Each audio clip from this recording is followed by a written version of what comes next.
That is James Mennie. He is over at the Montreal Gazette. And Jim, I'm not sure, but I think we have to start because I haven't talked about it at all. This is still sort of ongoing. This decision today, apparently, in the National Assembly by the CAC that would force doctors' hands. But, I mean, it's one thing to say you want it to work and it's going to be more efficient. It's quite another, if I've got the story right, Jim, that part of this would force doctors who decide they don't want to sort of work under this new law. And if they want to quit and go somewhere else, they could be fined. Am I missing something here? No, you're not. And you know, I've been looking all day. You're quite right. This is the thing we should be focusing on.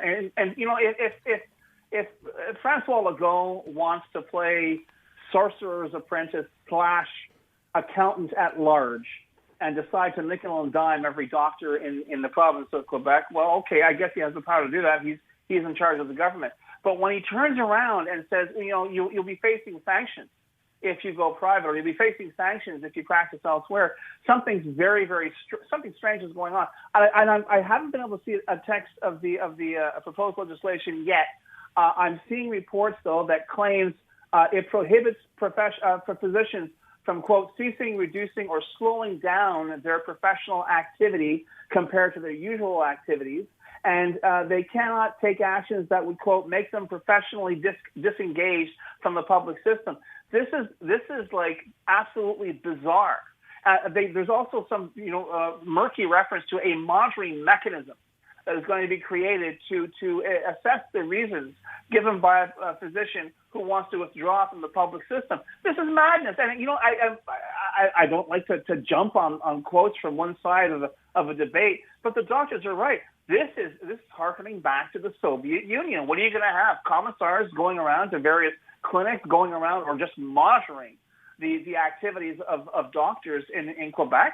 Now, the good news is, of course, I think it's the specialists are taking this thing to court. And I'm telling you right now, I'm betting, I'll bet the farm on the fact they will win and win hands down. And even though I haven't heard the words notwithstanding clause yet, it still hasn't come up. He hasn't thrown it in. He's invoking closure right now. But this is absolutely disastrous for the medical system. And yes, even more disaster for the Quebec medical system. And as I say, it's just a reminder. We're stuck with these incompetent clowns for another year. And we are just seeing now what they're doing to the medical system clearly. And claiming out loud, claiming on a straight face, this is for the good of Quebecers. This is not for the good of Quebecers. This is for the good of Quebec, the Quebec government, the incompetent Quebec government's bottom line, trying to reduce costs, of course, on the backs of healthcare and, of course, on the backs of education, because God forbid we touch any of the, blue neck cracker Quebec identity programs we have, at the OQLF or God knows whatever,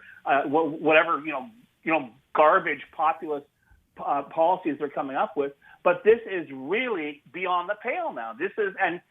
We're seeing it in real time. They are doing it on a Friday, but it's not the kind of thing where they take out the trash and they'll get away with it. Yeah. This story, Aaron, is going to be front and center for every opposition party. And it's also remarkable today because we're seeing the opposition really functioning as an opposition.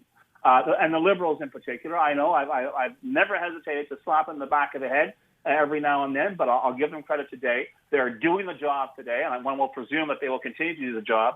But this is where all the ideological crap that has handcuffed Quebec, that has made us a third-rate jurisdiction for the past 50 years, the idea of the Quebec nation, and that all got blown out the window. Because whether you live in the regions or you're a federalist or you're a separatist, you get sick and you want your doctor to see you. And you want your doctor, quite frankly, to be in a good mood when they see you. And that ain't happening now. And the government has really gone to extraordinary lengths to absolutely infuriate and antagonize a group of professionals who are quite literally the difference between life and death for people in this province. So if you ever, you and I have talked about it literally for years, but if you ever want an example of the disconnect that exists between governments in general and this government in particular and the people of Quebec, you are seeing it today. And it's going to be very, very difficult, I think, for even the most ardent, Kool-Aid drinking follower of the CAQ or Francois Legault or the idea that, c'est comme ça qu'on vit au Québec, that, as I say, has been thrown under the bonfire today. Let's see where we wind up on Monday. But right now, and it is not exaggerating to say it, Aaron, it is a very, very dark day for the province of Quebec. Jim, I just don't understand here. The one part that we always talk about when the government may pass something provincially is they're playing to their base. A lot of times that's language or maybe it's cultural, whatever. It doesn't really matter. I don't understand how this government could think that somehow sanctioning doctors and of all things preventing them from leaving should they decide to leave. How would that play any different in Chibougamau than it plays here? It's just crazy. No, it doesn't. I think as I'm saying, Aaron, I think they've lost the plot. I think now the gap between Francois Legault and, as I suggested yesterday, this is a guy who already knows he's going to get fired. The question is, how long does he want to hang around? How long does he want to flex his muscles with his supermajority, which was democratically handed to him by the people of Quebec? And God help us, Aaron, if nothing else, I hope the electorate of Quebec realizes the next time you vote for somebody based on their saying, whatever, we're all on the same team and nudge, nudge, wink, wink, we'll protect the interests of the nation. Remember today. Remember what's happening today. Remember whether it's a family member, a parent, a friend who's got to place themselves in the hands of Quebec's medical system. And I am not even suggesting in the slightest manner that there is going to be any kind of a lack of professionalism on the part of the physicians in this province. But the bottom line here is this government has gone out of its way to convince those health professionals that they are a burden on the province of Quebec, on the government of Quebec. And quite frankly, I don't know how many physicians you know, Aaron, but I know a few, and quite frankly, their character is such as, you know what, they don't take much crap. So the idea that, Francois Legault, accountant at large, decides to dump up, back up a dump truck of manure and basically empty it on top of the physicians of Quebec, not a very good move. And as I say, if we're lucky, the damage will be minimal in terms of certainly morale and the performance of the network. But my God, it's very, very worrisome. I don't want to dwell on this, but it is a big story, and you're right. It's only going to get bigger as people begin to find out what happened today. Where does this go? You mentioned the opposition, and yeah, it's nice to see finally someone standing up. And I actually heard one of the, I think it was a QS member, stand up and literally call this what it is, which is crazy. Yeah. Where does it go from here, Jim? I mean, if it's a matter of the government saying we don't care because they have that majority, you actually sense they would use a notwithstanding clause to do something like this? I don't know, because I haven't heard it. I haven't heard it mentioned. I don't know if it occurs in the law. What I do know is that, and I believe it's a specialist, have already said we're taking this to court. No one's, this is madness. And like I say, I'm not a lawyer, but just having covered lots of cases in the past and looking at the contents of this law, it'll get blown out of the water probably in the initial hearing. It's absolute madness. And the fact that it is another garbage piece of cocktail napkin legislation is proved by the fact they are throwing this through on closure. They want to get it round through. They're claiming they are going to stand up to the doctors. They are the government that's going to make history. And you know what, Aaron? I think they're right. But in terms of becoming perhaps, and that's a pretty big pair of shoes to fill, but being the most incompetent government Quebec has ever seen, I think we're looking at it right now. All right, let me kind of turn to the other story that broke this morning, actually last night, when Donald Trump took to social media, to Truth Social, to say, that's it, I'm done. Canada halting all trade negotiations, all this because of an ad taken out by the Ontario government calling out the administration, the Trump administration, by using Ronald Reagan from an announcement he made, an address to the nation back in 1987, which was basically, for the most part, saying, you know what, this idea of tariffs and this guy, not a good idea. What do you make of this? Well, you've touched on the main points of this story in your previous interviews. Ford has turned around and says our message got through. We're going to keep them going this weekend, and then we'll withdraw them in the hope that the negotiations will resume. But Aaron, I start my day at about 5 o'clock in the morning. I woke up, I checked the social media, I checked for bulletins, and of course the first thing I see is late Thursday, here's Donald Trump claiming this video is cheating, blah, blah, blah, blah, blah, and I'm breaking off negotiation.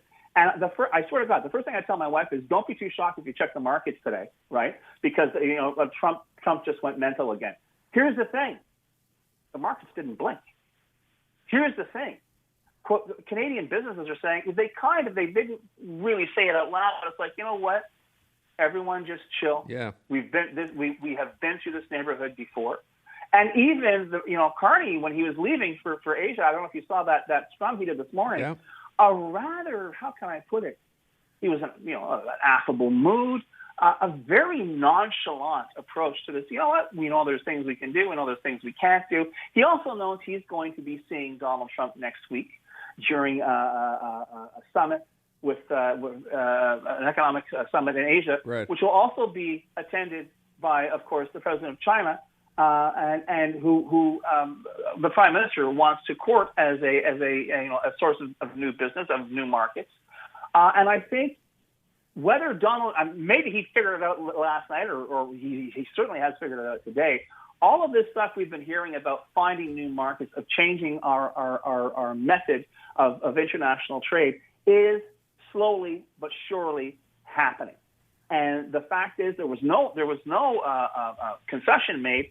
And I hate to say it this way, Aaron, and I've been mentioning this about Doug Ford, but of all the so-called of all the elbows up rhetoric, and the silly little online ads or whatever, this worked. Talk about getting Trump's attention, and talk about getting the nation's attention.